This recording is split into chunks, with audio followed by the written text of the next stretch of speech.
আসসালামু আলাইকুম রহমতুল্লাহ। আমি মোহাম্মদ কামাল পাশা, বগুড়া থেকে। সারা বাংলাদেশে ক্যাশ অন ডেলিভারির মাধ্যমে সবচেয়ে কম দামে সবসময় গ্রেটের বাচ্চা সরবরাহ করে থাকি ইনশাল্লাহ। বিসমিল্লাহির রহমানির রহিম। প্রিয় খামারি ভাই বোনেরা, আসসালামু আলাইকুম। আশা করি সবাই ভালো আছেন। আজকে নতুন একটি বিষয় নিয়ে কথা বলবো, যেটা আরও 2 দিন আগেই বলার কথা ছিল বা উচিত ছিল। সেটা হলো, আগামী 1 মে থেকে ডিম ও মুরগির খামার বন্ধর ঘোষণা দিয়েছে বাংলাদেশ পোলট্রি অ্যাসোসিয়েশন। আগামী 1 মে থেকে সারা দেশে ডিম ও মুরগি উৎপাদনকারী খামার বন্ধ রাখার ঘোষণা দিয়েছে প্রান্তিক খামারিদের সংগঠন বাংলাদেশ পোলট্রি অ্যাসোসিয়েশন।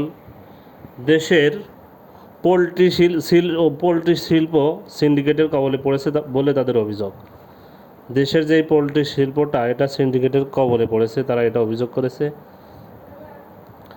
তারা বলেছে, গত 2 মাসে ডিম ও মুরগি উৎপাদনকারী প্রান্তিক খামারিরা প্রায় 1260 কোটি টাকা লোকসান দিয়েছে। সরকার সিন্ডিকেট ভাঙতে কার্যকর ব্যবস্থা গ্রহণ না করা পর্যন্ত তাদের এই কর্মসূচি চালানো হবে বলে তারা বলেছে।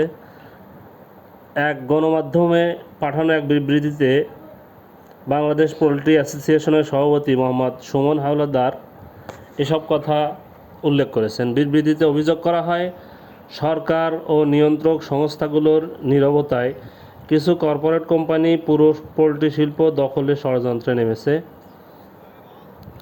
গত পবিত্র রমজান ও ঈদের বাজারেও প্রান্তিক খামারিরা লোকসান দিয়েছেন বলে দাবি করা হয়েছে। উদাহরণ টেনে তারা বলেছে, ঈদের আগে প্রতিটি একদিনের বাচ্চা 28 থেকে 30 টাকায় উৎপাদন করে কর্পোরেট কোম্পানিগুলো তার 70 থেকে 80 টাকায় বিক্রি করেছে। এতে উৎপাদন খরচ বেড়ে যাওয়ায় লোকসানে পড়েন প্রান্তিক খামারিরা। কর্পোরেট প্রতিষ্ঠানগুলো তাদের নিজস্ব বাচ্চা এবং নিজস্ব খাদ্য দ্বারা এই মুরগি উৎপাদন করার ফলে তাদের দেখা যাচ্ছে যে 1 কেজি মুরগি উৎপাদনে খরচ হচ্ছিল তাদের প্রান্তিক কর্পোরেট কোম্পানিগুলোর 130 থেকে 35 টাকা।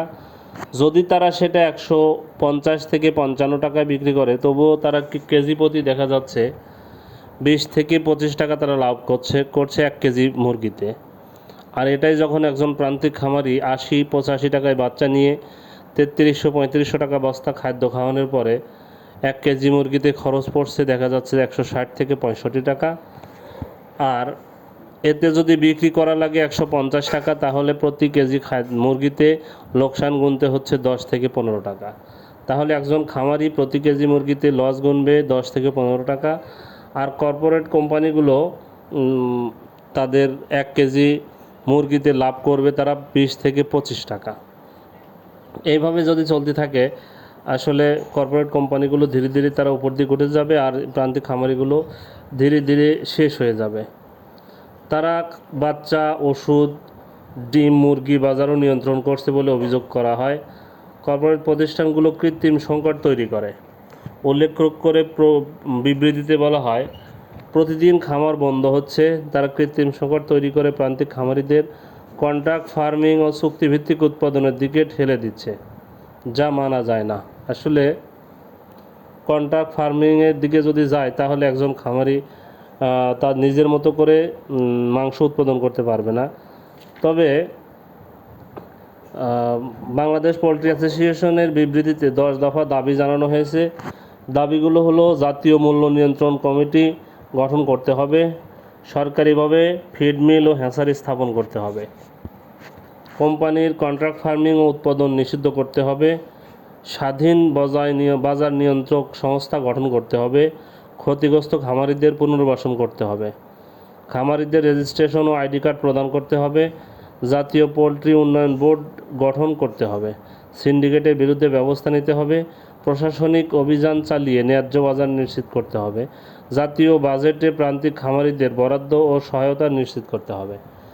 এই বিবৃতি যে দেওয়া হয়েছে, বিবৃতিতে 10টা দাবি জানানো হয়েছে। দাবিগুলো যদি মেনে নেয়, তাহলে একজন প্রান্তিক খামারি ভালোভাবে মাংস উৎপাদন করতে পারবে এবং তারা তাদের